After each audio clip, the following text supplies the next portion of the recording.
জাদু এমন একটা ভয়ঙ্কর বিষয়। ওই যে একজনের সাথে প্রেম করছে 12 বছর, কোনো কারণে মেয়ের বিয়ে করতে পারে না, এখন এর জাদু করছে। সে নিজেও বিয়ে করতে পারে নাই, এখন মেয়েটার আরেক জায়গায় বিয়ে হয়েছে, ওই জায়গায় অশান্তি সৃষ্টি করার জন্য জাদু করছে। মেয়েটার শ্বশুর বাড়ি তাদেরকে পর্যন্ত জাদু দ্বারা আক্রান্ত করে পুরো পরিবারটা বরবাদ করে দেওয়ার চেষ্টা করতেছে। আপনি তো নির্লজ্জ, আপনি কাপুরুষ, আপনার শরম একটু কম। আর যারে বিয়ে করতে পারেন নাই, সমস্যা কি? আল্লাহ আপনার ভাগ্যে রাখে নাই, অন্য কোথাও বিয়ে করে ফেলেন। কিন্তু আপনি নির্লজ্জ বেহায়ার মতো একটা মেয়ের জীবন এই জাদুর মাধ্যমে শেষ করে দিতে চাইতেছেন, মেয়ের শ্বশুর বাড়িটাকে ধ্বংস করে দিতে চাইতেছেন। আপনি নিজের বীর পুরুষ ভাবলেও আল্লাহর কসম আপনি কাপুরুষ, আপনি নির্লজ্জ, আপনি বেহায়া। কেন আপনি এইভাবে একটা জাদুর মাধ্যমে একটা পরিবার শেষ করে দিতে চান?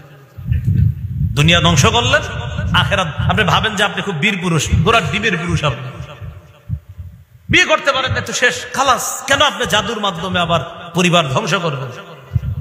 জাদু এক তো যাদেরকে জাদু করে তাদের জীবনটা হয়রানির মধ্যে ফেলায়, আর যে ব্যক্তি কাজগুলা করে ওর দুনিয়া আখেরাত সব বরবাদ। আল্লাহ আমাদেরকে হেফাজত করে। বলেন ফজরের পর, সবাই বলেন ফজরের পর, মাগরিবের পর, ফজরের পর, মাগরিবের পর। এই কথাটা 3 বার বলেন। বলেন ফজরের পর, আবার মাগরিবের পর, ফজরের পর।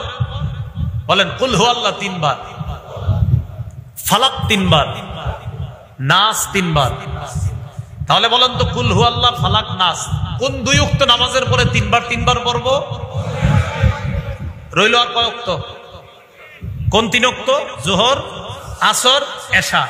অবিকল আমলটা একবার করে, যোহরের পরে একবার করে কুল হু আল্লাহ, ফালাক, নাস, আসরের পরে একবার কুল হু আল্লাহ, ফালাক, নাস, এশার পরে একবার কুল হু আল্লাহ, ফালাক, নাস।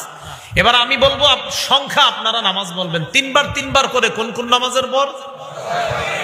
একবার করে কোন কোন নামাজের পর? যোহর, আসর, এশা। আজকে থেকে মরণ পর্যন্ত একদিনও ইনশাল্লাহ আমাদের জন্য এটা ছুটে না যায়। করবো তো ইনশাল্লাহ আমলগুলা? জাদু টোনা থেকে আল্লাহ আমাদেরকে হেফাজত করবেন। এবার বলেন আমার সাথে, ঘুমের আগে বিছানায় বসে কুল হু আল্লাহ 3 বার, ফালাক 3 বার, নাস 3 বার পড়ে হাতে ফু দিব। দেন এভাবে, দেন ফু দেন এভাবে। দিচ্ছেন ওলামায়ে হযরত, আপনারা তো জানেন, আপনারা না, আমার আলোচনা চলতেছে সাধারণদের সাথে, আপনারা এগুলা করেন না। এবার দেন, দেওয়ার পর এবার দেখেন, বলেন শুধু সামনে, বলেন শুধু সামনে, এই যে শুধু সামনে। মনে থাকবে না ইনশাল্লাহ? তাহলে 3 বার আমলটার সময় পেলাম। 3 বার ফজর, মাগরিব আর হলো বিছানায়। ফজর, মাগরিব আর হলো বিছানায় ঘুমের আগে। তো ঘুমের আগে আর একটু বাড়াবেন এইভাবে 3 বার পড়ার পর পরে এইভাবে আপনি নিজের শরীরটা এভাবে মুছে দিবেন।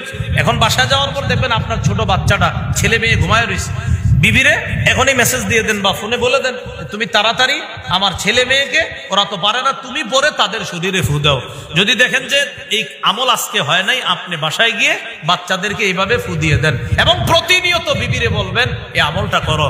রাতে যখন চাকরি স্থল থেকে বিবিরে ফোন দেন, খাইছো, এই কথা জিজ্ঞাসা করার চাইতে বেশি জিজ্ঞাসা করবেন এই বাচ্চাদেরকে ফু দিয়ে ঘুম পাড়াইছো, এগুলা বলবেন। ভাই মনে থাকবেন ইনশাআল্লাহ? আল্লাহ আমাদেরকে বুঝার তৌফিক দান করেন।